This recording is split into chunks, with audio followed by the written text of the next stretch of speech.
Preparation leading into tomorrow night it's been challenging, but the coaching staff we're really happy with where they're at and how they've adapted with what they've thrown at them over the last 5 to 6 weeks. So it's a little bit of an unknown from our side of things with how we're going to go, but and then also with the opposition. But there's a lot of excitement within the squad, and from the guys that were part of last year, with what unfolded there, to the new guys that have joined the squad, there's a really good buzz about the place at the moment.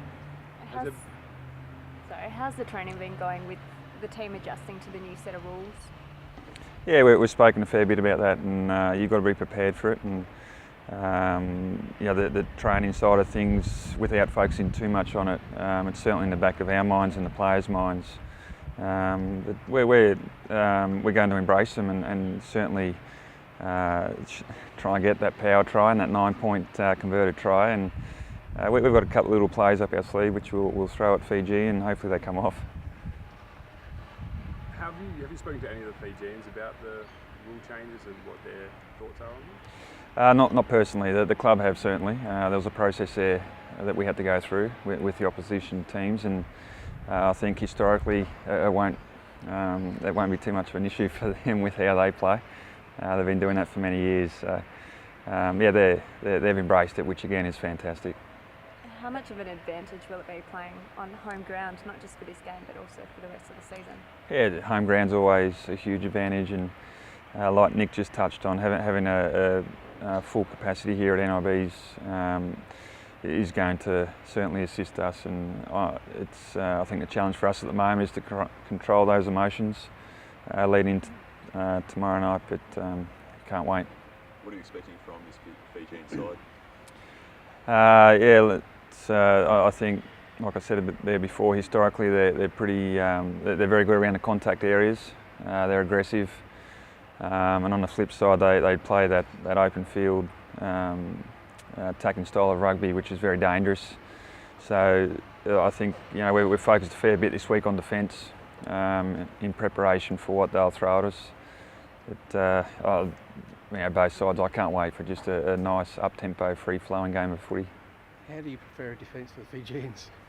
Yeah, good question. I think it's just those lapses that you can't have in a defensive line with your systems, and as long as the guys are on point with their knowledge of what we want to do with our structure, but also just expecting the unexpected. And it's the importance of transitioning from attack into defence and getting our defensive line set as quick as possible is really important.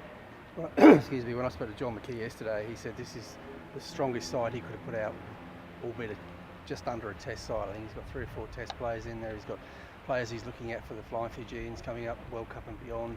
He's got a lot of the under-23s that won their tournament. So you're going to be facing a pretty tough opposition there. Yeah, very good opposition, and again we've spoken about that, but I think it's a credit to the club and World Series Rugby that Fiji have sent such a strong team to play us, and again that's added to the excitement around all of this. It's not just a thrown together team. It's going to be close to, well, as you said, it's a very strong team at the moment with a handful of players that they're looking at for the World Cup. And as far as coaching is concerned, it's a unique set of circumstances for guys like you. You've had only, like say, 5-6 weeks to prepare. You didn't know half the guys coming in. How do you go about that as a coach? Yeah, I think the coaching staff sat down. When we all got together, and we just had to prioritise with what we want to get through to the players. We nailed that within the first few weeks, and then it was just about refining that over the last couple of weeks without digging too deep into our playbook for these first couple of games. It's just, as I said, prioritising with what we want to focus on for this first game. Apologies if this has already been answered during the week, but Jacques Fury was announced. He's not in the squad to play tomorrow night. Is he injured, or is he just adjusting to moving over here? Yeah, just that little bit of adjustment there. He had some delay with his visa, so he did join the squad pretty late. I don't think he's been here for 7 days as yet, so it's just that we'll give him time to settle. What's he brought to the squad since he arrived? yeah, a lot of energy, and that's how he played. As a defence coach, you need that, and yeah, there's a lot of qualities there with Jack in terms of energy, and he's pretty direct with the players. And like I said before, it's been a really big focus point for us this week, and tapping into someone like Jack leading this game against an opposition like Fiji it's been great.